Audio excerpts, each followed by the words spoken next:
ಮಕ್ಕಳು ಆ ಚಿಕ್ಕ ಮಕ್ಕಳು ಬಹಳ ನಾನು ನೋಡಿದೆ ಅಂತ 15 ವರ್ಷ ಮಕ್ಕಳು ಎಲ್ಲ ಈ ರೀತಿ ಆಗಿದ್ದವು.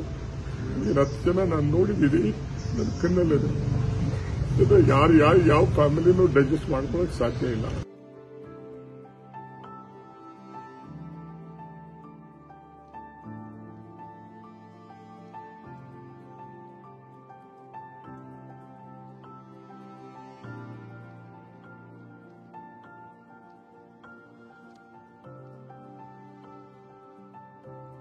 ನೋಡಿ, ನಮಗೆ ಈ ಘಟನೆ ಇದೆಯಲ್ಲ,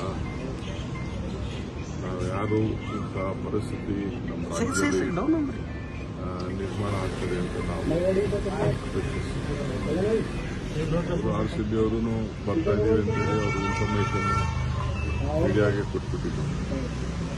ಸೊ ನಮ್ಮ ಸರ್ಕಾರದಲ್ಲೂ ಕೂಡ ನಾವು we didn't have any option. ಆದರೆ ಈಗ ಯಾರು ನಡೆದಿದೆ,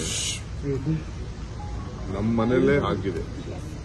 ಪ್ರತಿಯೊಬ್ಬರು ನಮ್ಮ ತಂದೆ ತಾಯಿಯರು, ನಮ್ಮ ಫ್ಯಾಮಿಲಿಗಳಲ್ಲಿ ಆದ ನೋವು ಇಡೀ ರಾಜ್ಯದಲ್ಲಿ ಎಲ್ಲ ಜನರಿಗೂ ಕೂಡ ಇದು ಇದನ್ನ ತಡ್ಕೊಳಕ್ ಆಗ್ತಾ ಇಲ್ಲ. ಈ ಸಂಭ್ರಮ ಇದು ನಾನಿಲ್ಲಿ ಇಬ್ಬರ ಮೇಲೆ ತಪ್ಪು ಅಂತ ನಾನು ಹೇಳಕ್ಕಾಗಲ್ಲ. ನಾವು ಡೆಫಿನೆಟ್ ಅದನ್ನ ಪರಿಶೀಲನೆ ಮಾಡಲೇಬೇಕಾಗಿದೆ. ಇದರಿಂದ ನಾವೆಲ್ಲ ಪಾಠನೂ ಕೂಡ ಕಲೀಲೇಬೇಕಾಗಿದೆ. ಇಡೀ ಅಡ್ಮಿನಿಸ್ಟ್ರೇಷನ್ ಬೇರೆಯವರು ಎಣದ ಮೇಲೆ ರಾಜಕಾರಣ ಮಾಡ್ತಾ ಇದ್ದಾರೆ. ಕುಮಾರಸ್ವಾಮಿ, ಬಿಜೆಪಿಯವರೆಲ್ಲ ಅವ್ರದ್ದು ವೃತ್ತಿ ಅದು. ಎಣದ ಮೇಲೆ ರಾಜಕೀಯ ಮೊದಲಿಂದನೂ ಅವರು ನಡ್ಸ್ಕೊಂಡು ಬಂದಿದ್ದಾರೆ. ಬೇಕಾದ್ರೆ ನಾನು ದೊಡ್ಡ ಪಟ್ಟಿ ಕೊಡ್ತೀನಿ. ಅವ್ರವ್ರ ಅಡ್ಮಿನಿಸ್ಟ್ರೇಷನ್ಗಳಲ್ಲಿ ಏನೇನಾಯ್ತು ಅಂತ ನಾನು ರಾಜಕಾರಣ ಅವ್ರ ತರ ರಾಜಕಾರಣ ಮಾಡಲಿಕ್ಕೆ ನನಗೆ ಇಷ್ಟ ಇಲ್ಲ. ಬಟ್ ನನಗೆ ಐ ಆಮ್ ವರಿಡ್ ಅಬೌಟ್ ಆ ಪಾಪ ಮಕ್ಕಳು, ಆ ಚಿಕ್ಕ ಮಕ್ಕಳು ಬಹಳ ನಾನು ನೋಡಿದೆ ಅಂತ 15 ವರ್ಷ ಮಕ್ಕಳು ಎಲ್ಲ ಈ ರೀತಿ ಆಗಿದ್ದವು. 10 ಜನ ನಾನು ನೋಡಿದ್ದೀನಿ, ನನ್ನ ಕಣ್ಣಲ್ಲಿದೆ. ಯಾರು ಯಾವ ಫ್ಯಾಮಿಲಿನೂ ಡೈಜೆಸ್ಟ್ ಮಾಡ್ಕೊಳಕ್ ಸಾಧ್ಯ ಇಲ್ಲ. ಪೊಲೀಸ್ ಕಮಿಷನರ್ ಅವರು ನನಗೆ ಇಮಿಡಿಯೇಟ್ ಆಗಿ 10 ಮಿನಿಟ್ಸ್ ಅಲ್ಲಿ ಕ್ಲೋಸ್ ಮಾಡ್ಸಕ್ಕೆ ಒಂದು ಗಾಡಿ ಅಂತ ಹೇಳಿದ್ರು. ಇಮಿಡಿಯೇಟ್ ನಾನು ರಶ್ ಮಾಡಿದೆ ಅಲ್ಲಿಗೆ. ಪಾಪ ಪೊಲೀಸ್ ಕಮಿಷನರ್ ಬಂದು ಹೇಳಿದ್ರು, ಇತ್ತಿರಿ 1-2 ಹೆಚ್ಚು ಕಮ್ಮಿ ಆಗಿದೆ, ಸ್ವಲ್ಪ ಇಮಿಡಿಯೇಟ್ ಆಗಿ ರಶ್ ಮಾಡಿ 10 ನಿಮಿಷದಲ್ಲಿ ಮುಗಿಸಕ್ಕೆ ನೀವು ಏರ್ಪಾಟ್ ಮಾಡಿ ಅಂತ. ನಾನು ಇವರು ಮ್ಯಾನೇಜ್ಮೆಂಟ್ ಅವರು, KCA ಮ್ಯಾನೇಜ್ಮೆಂಟ್ ಅವರು ಹೋಗಕ್ ಆಗ್ತಿರ್ಲಿಲ್ಲ.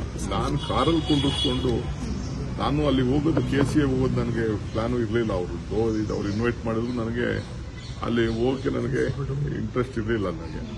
ಆಮೇಲೆ ನಾನು ಮ್ಯಾನೇಜ್ಮೆಂಟ್ ಅವ್ರನ್ನ ಕರ್ಕೊಂಡು ಹೋಗ್ಬೇಕಾಯ್ತು. ನನ್ನ ಗಾಡಿಯಲ್ಲೇ ಕುಂಡಿಸ್ಕೊಂಡು ನಾನು ಪ್ರೆಸಿಡೆಂಟ್ನ, ಸೆಕ್ರೆಟರಿನ ಅವ್ರನ್ನೆಲ್ಲ ಕುಂಡಿಸ್ಕೊಂಡು ಹೋಗಿ ತಕ್ಷಣ ಅವ್ರ ಹತ್ರ ಮಾತಾಡಿ ಅವ್ರಿಗೆ ಹೇಳಿ ವಿತಿನ್ 10 ಮಿನಿಟ್ಸ್ ಇದನ್ನು ಮಾಡಿ. ಅದಕ್ಕೆ ಅಲ್ಲಿ ಏನು ನಾವು ಅನೌನ್ಸ್ಮೆಂಟ್ ಮಾಡಕ್ ಬಿಡಲಿಲ್ಲ, ಏನೂ ಇಲ್ಲ. 2 ನಿಮಿಷದಲ್ಲಿ ಅವ್ರಿಗೂ ಕ್ಲೋಸ್ ಮಾಡಿ ಒಪ್ಕೊಂಡ್ರು.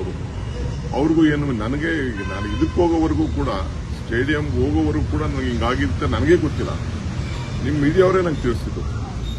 ಎಲ್ಲ ಫೋನ್ಸು ನನಗೆಲ್ಲ ಜಾಮ್ ಆಗೋಗ್ಬಿಟ್ಟಿತ್ತು. ನಿಮ್ಮ ಮೀಡಿಯಾವ್ರು ನನಗೆ ತಿಳಿಸಿದ್ರು. ಮೀಡಿಯಾವರು ಈ ಥರ ಆಗಿದೆ ಅಂತ ಅಂದ್ಬಿಟ್ಟು NDTV ಅವರು, ಟೈಮ್ಸ್ನವರು ಒಂದು 3-4 ಜನ ನನಗೆ ಕೇಳಿದ್ರು. ಟೈಮ್ಸ್ನವರು, ಇಂಡಿಯಾ ಟುಡೇ ಅವರು ನನಗೆ ಈ ಥರ ಆಗಿದೆಯಂತೆ, ನಿಮ್ಗೆ ಏನು ಗೊತ್ತಿತ್ತು? ನನಗಿನ್ನ ಗೊತ್ತಿಲ್ಲ ಅಂತಾನೆ ನಾನು ಹೇಳಿದೆ. ಆಮೇಲೆ ನನ್ನ ಕಮಿಷನರ್ ಹೇಳಿದ್ರು ನನಗೆ ಬಂದು 1-2 ಈ ಥರ ಆಗಿದೆ, ತಕ್ಷಣ ನಾವು ಹಾಸ್ಪಿಟ್ಲಿಗೆ ಈ ಥರ ಆಗಿದೆ, ಇಮಿಡಿಯೇಟ್ಗೆ ದಯವಿಟ್ಟು ನೀವು ಕ್ಲೋಸ್ ಮಾಡಿಸ್ಬೇಕು ಅಂತ. ನಾನು ಟೇಕನ್ ದಟ್. ನಾನು ತಕ್ಷಣ ಅವ್ರಿಗೆ ಹೋಗಿ ನಾನೇ ನಿಂತ್ಕೊಂಡು ಅಲ್ಲಿ ಅವ್ರಿಗೆ ಹೇಳಿದೆ, ನೋ ಫಂಕ್ಷನ್, ನೋ ಭಾಷಣ, ನಥಿಂಗ್, ಯಾರು ಮಾತಾಡೋಕ್ಕೂ ಅಲ್ಲಿ ಅವಕಾಶ ಕೊಡದೆ ಆಗಿದೆ. Definitely we will go to ನಮ್ದೆಲ್ಲರ ಇದರಲ್ಲಿ ನಾವು ಒಬ್ಬರ ಮೇಲೆ ಇಬ್ಬರ ಮೇಲೆ ಬಿಡುವಂತ ಸಂದರ್ಭ ಅಲ್ಲ ಇದು. ಯಾರ ಮೇಲೆ ಬ್ಲೇಮ್ ಮಾಡೋಂಥ ಸಂದರ್ಭ. ನಾನು ಯಾವ ರಾಜಕೀಯದವರು ನನಗೆ ಅವ್ರು ಏನು ಮಾತಾಡ್ತಾರೆ ಅಂತ ನನಗೆ ಲೆಕ್ಕನೂ ಇಲ್ಲ.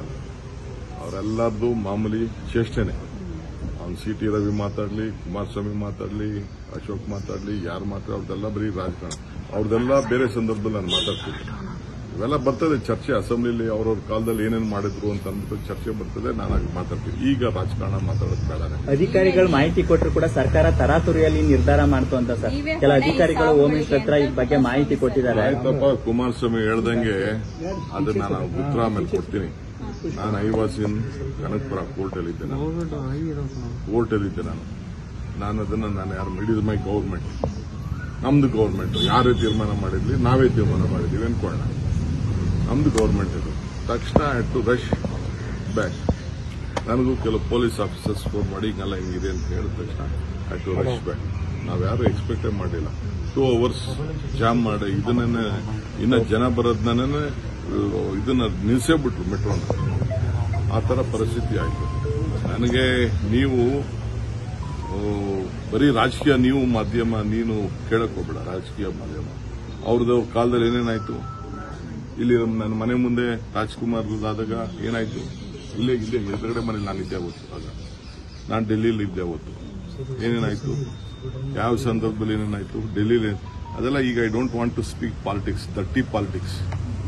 ಅವರು ಯಾವತ್ತೂ BJP and JDS always plays politics on dead bodies. That is their life. This one ಯಾವ their agenda, political agenda, but they should see what they have done. We are deeply hurt. It is our own family, all the members, the image of Karnataka, the image of Bangalore. Yes, we take it. We are not blaming on others, though it has happened very unexpectedly. We never expect, no one expected such a crowd. After 18 years, I don't know what was boiling in the youngsters. They all came. No doubt, some decision was there. They wanted to come when they open, and that is all debatable. Things has happened. Now let us be a part of the grief. We want to respect them. It is our family members. We all are. My CM is also shocked.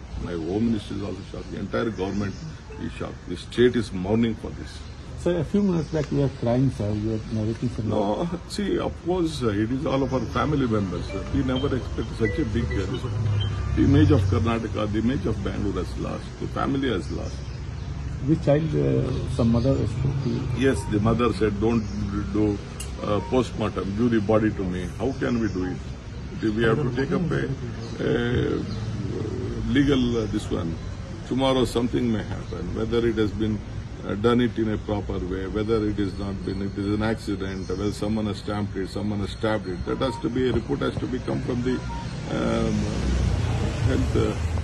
When postmortem is done, only we will know about it. Because I just checked the gates, what the things were there, how many gates were there. A lot of issues are there. I think the magistrates will definitely look at it. We are very serious in this. My party, even in the national level also, they are very much concerned on this issue. So let us, we will try to find a solution for this.